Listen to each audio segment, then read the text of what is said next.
Bien, entonces como habíamos dicho, vamos a describir las dos leyes fundamentales de la óptica geométrica, es decir, que describen el comportamiento del rayo de luz cuando interactúa con la materia.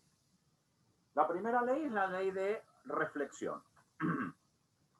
Entonces, recordar que en todo proceso físico de interacción de la luz con las materias, se producen estos dos fenómenos simultáneamente.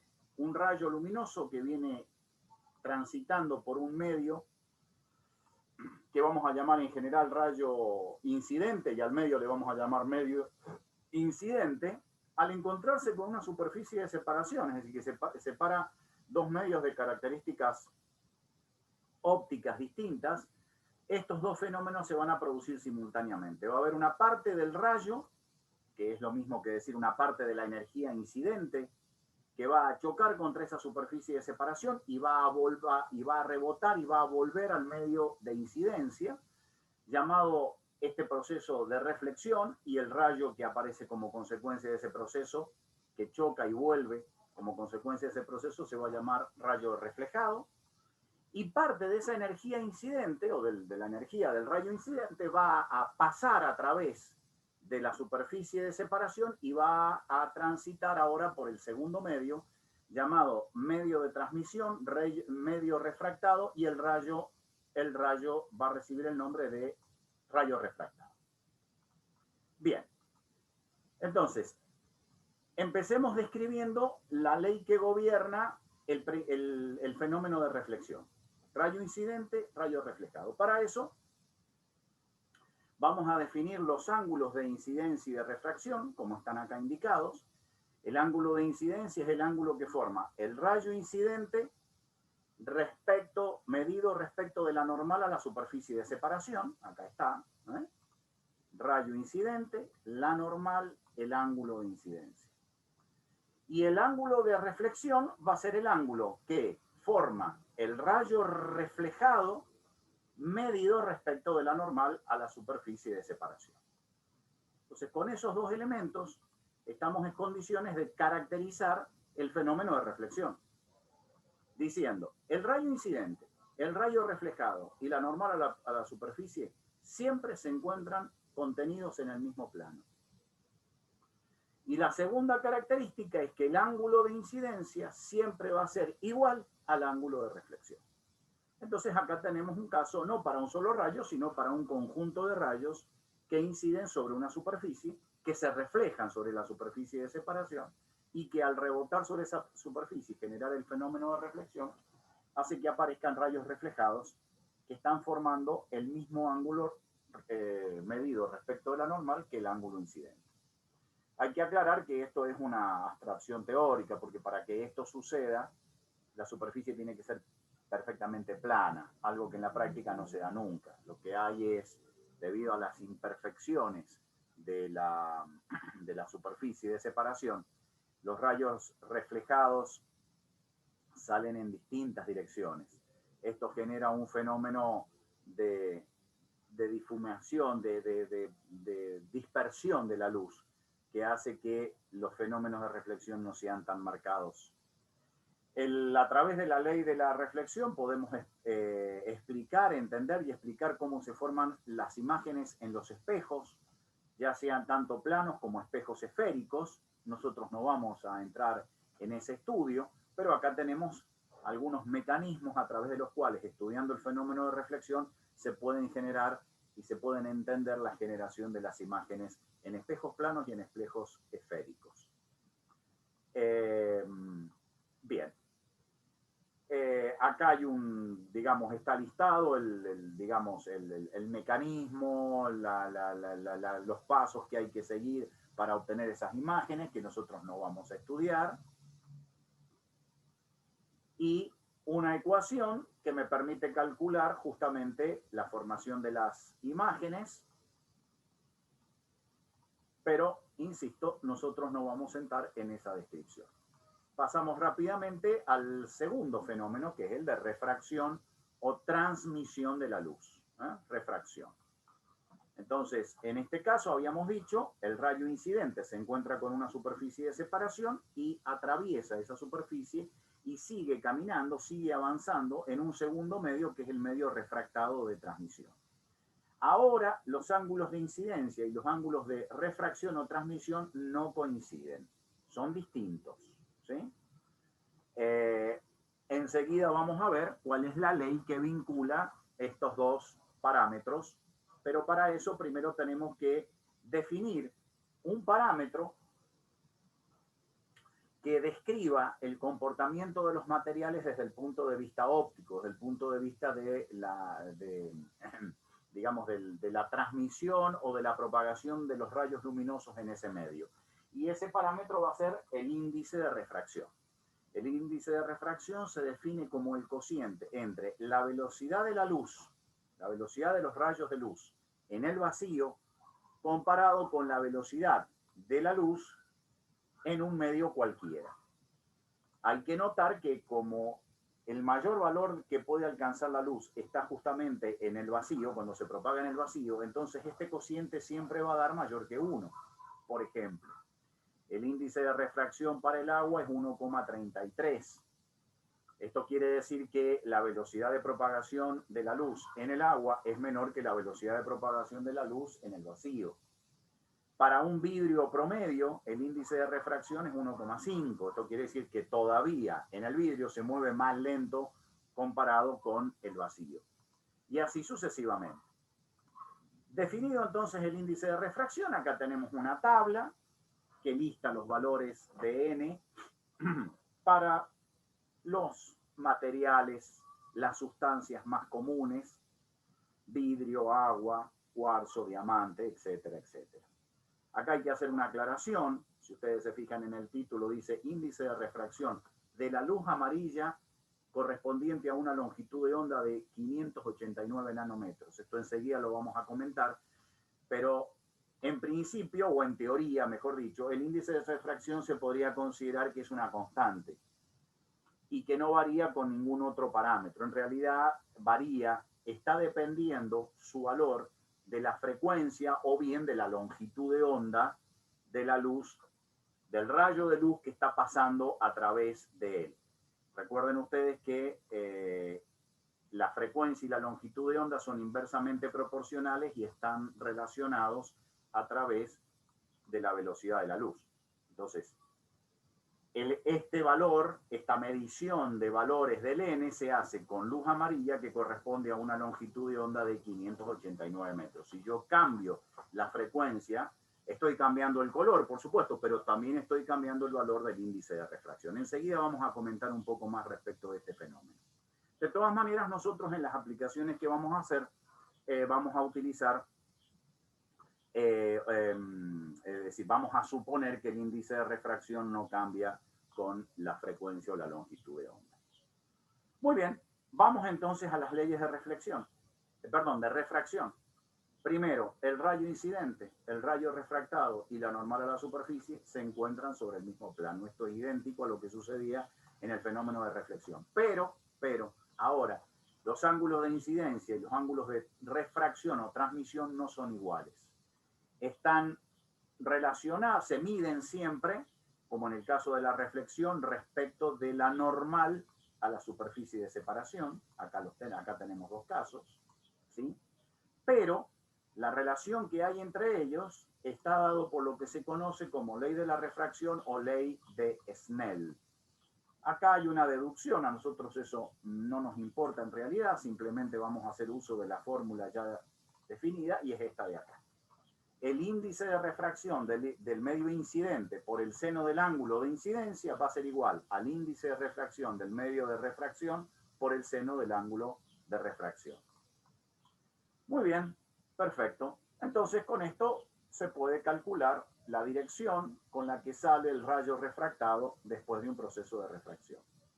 Como habíamos mencionado, la refracción está fuertemente determinada por la longitud de onda o la frecuencia. El índice de refracción de un medio está dependiendo, así como es el cociente de las velocidades de la luz en el vacío y en ese medio, también se pueden poner en función de la longitud de onda. porque una cosa importante a entender con esta formulita, que nosotros simplemente la habíamos dado, es que si cambia la velocidad de propagación de la luz en un medio, es porque está cambiando su longitud de onda, no la frecuencia.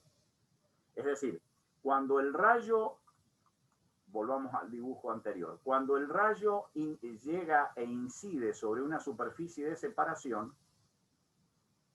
aparece el rayo refractado, ¿no es cierto? Si cambio la longitud de onda de este rayo, la frecuencia se mantiene constante y lo que cambia es la longitud de onda y cambia además la velocidad de propagación. Es decir, si este rayo fuese, por ejemplo, de luz amarilla, como en el caso de la tabla que mostramos recién, el ángulo de incidencia y el ángulo de refracción van a depender, vinculados a través de la ley de Snell, pero los valores de n van a estar determinados por la longitud de onda de ese rayo de luz amarilla.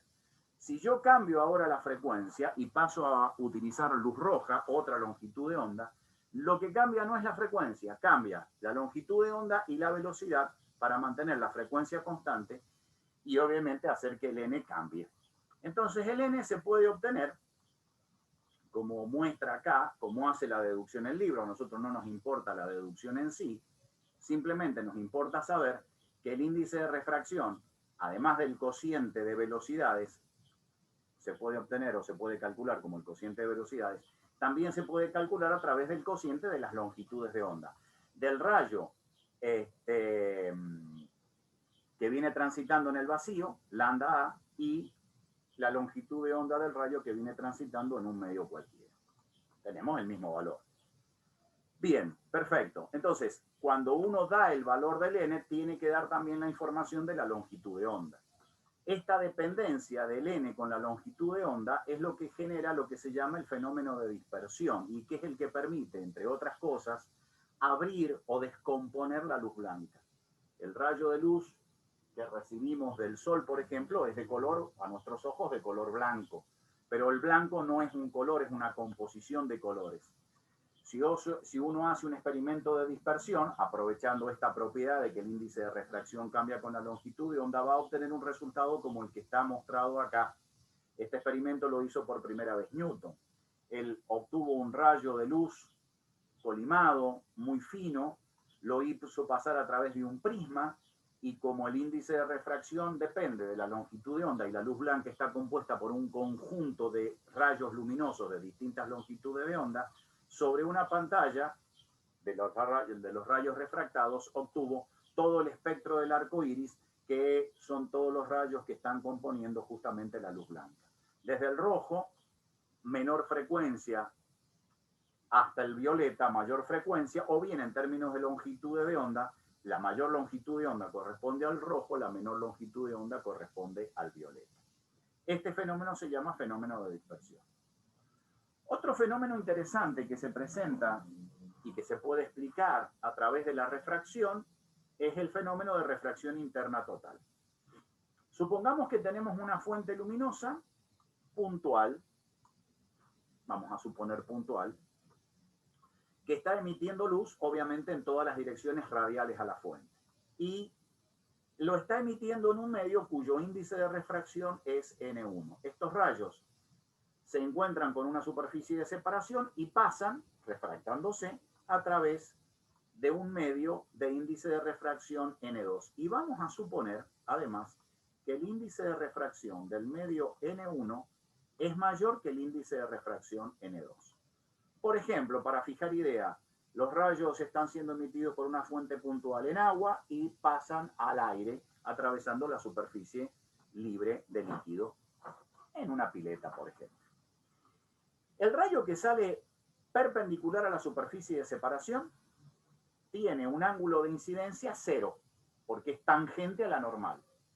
El rayo de incidencia es 0, el rayo de refracción también va a ser 0, el seno de 0 es 0. Muy bien, quiere decir que este rayo sigue la misma trayectoria de la normal a la superficie. Ahora, en cuanto el rayo incidente se inclina un poco, es decir, forma un ángulo, por ejemplo, θ1 respecto de la normal, aparecerá un rayo reflejado en el segundo medio con un ángulo θ2. Si N1 es mayor que N2, hay que observar que el ángulo θ2, el ángulo de refracción, va a ser mayor que el ángulo θ1. Esta relación entre los dos ángulos se va a dar, siempre gobernada por la ley de Snell, hasta llegar a un valor límite o crítico del ángulo de incidencia para el cual el ángulo del rayo refractado es exactamente 90 grados. ¿Por qué tiene importancia este caso? Porque supónganse que aquí arriba hay el ojo de un observador que está mirando hacia el fondo de ese estanque, de esa pileta, y está observando esa fuente luminosa. Para poder verla, para poder percibirla, la fuente luminosa, es decir, tiene que haber dos condiciones. Primero, la fuente luminosa tiene que estar emitiendo luz, es el caso más obvio. Pero aún emitiendo luz, el observador tiene que estar en una posición tal que los rayos refractados lleguen a su ojo. Porque si no, aún aunque la luz está siendo emitida, aunque esos rayos luminosos están siendo emitidos por la fuente luminosa, el observador no se da cuenta de que hay una fuente luminosa porque los rayos no le llegan a él. Si él está ubicado en una posición como la que marqué recién, pero los rayos refractados están siendo refractados, valga la redundancia, en función del ángulo crítico para el ángulo incidente, los rayos refractados, como se ven en la imagen, escapan tangente a la superficie de separación. Quiere decir que para un observador ubicado en esta posición, estos rayos no llegan a él. Entonces la fuente luminosa se torna invisible, imperceptible, repito, no porque la fuente luminosa no esté emitiendo rayos, sino porque los rayos refractados no llegan al observador. Esta situación es límite. Si yo aumento aún más el valor del ángulo de incidencia, es decir, superando el valor crítico, lo que sucede está graficado aquí.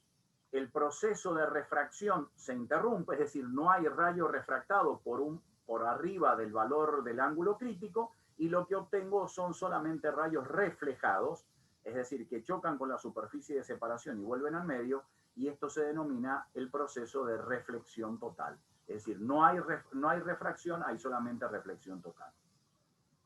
Para poder calcular el ángulo crítico, hacemos uso de la condición de que el ángulo de incidencia tiene que valer, mejor dicho, el ángulo crítico es aquel ángulo de incidencia para el cual el ángulo de refracción es 90 grados. El seno de 90 es igual a 1, y eso me deja entonces con esa fórmula para calcular el seno del ángulo crítico, que es igual al índice de refracción entre el índice de refracción, es igual al cociente entre el índice de refracción del medio 2 dividido el índice de refracción del medio 1. Muy bien, perfecto. Entonces acá hay algunos problemas sencillos. La aplicación más directa y una de las más importantes que tiene este proceso es en las fibras ópticas. Los rayos de luz de una fibra óptica, para que puedan ser transmitidos con toda eficiencia, tienen que estar contenidos, confinados a moverse dentro del tubo. Para eso uno tiene que asegurarse que los rayos que van rebotando en las superficies de esos tubos cilíndricos de vidrio o de un material adecuado, lo hagan siempre con un ángulo de incidencia mayor que el ángulo crítico, de manera tal que se produzca el fenómeno de reflexión total y entonces los rayos queden confinados dentro de ese tubo y puedan ser guiados a través de la fibra óptica. ¿Eh? Bueno, muy bien. Un proceso interesante que se produce como consecuencia de que el ángulo de incidencia y refracción no coinciden, no son iguales, es lo que se llama profundidad aparente. Por ejemplo, supónganse que estamos en el mismo caso que habíamos descrito en la reflexión total. Una fuente luminosa que está emitiendo luz en el fondo de un estanque, es decir, acá tenemos agua y acá tenemos aire. Supongamos que el observador esté percibiendo los rayos refractados que llegan de la fuente luminosa, pero como los ángulos de incidencia, este de acá, θ1, y el ángulo de refracción no son iguales, entonces para el observador va a aparecerle de que la fuente luminosa está ubicada en este punto en lugar de este otro donde verdaderamente está ubicado. ¿Por qué razón? Porque el observador supone que el rayo luminoso viaja en línea recta. Eso es la percepción habitual a nivel de superficie. Con esa misma percepción o con esa misma intuición, él supondría, en cuanto a su percepción, de que el rayo luminoso viene emitido por una fuente luminosa que está aquí en lugar de estar acá abajo. A esto se le llama profundidad aparente. Para el observador, aparentemente, la fuente luminosa está más cerca de la superficie de lo que realmente está. Bueno, acá hay un cálculo sencillo que se puede seguir sin demasiado problema y con esto entonces damos por finalizada esta clase que describe las leyes fundamentales de la óptica geométrica.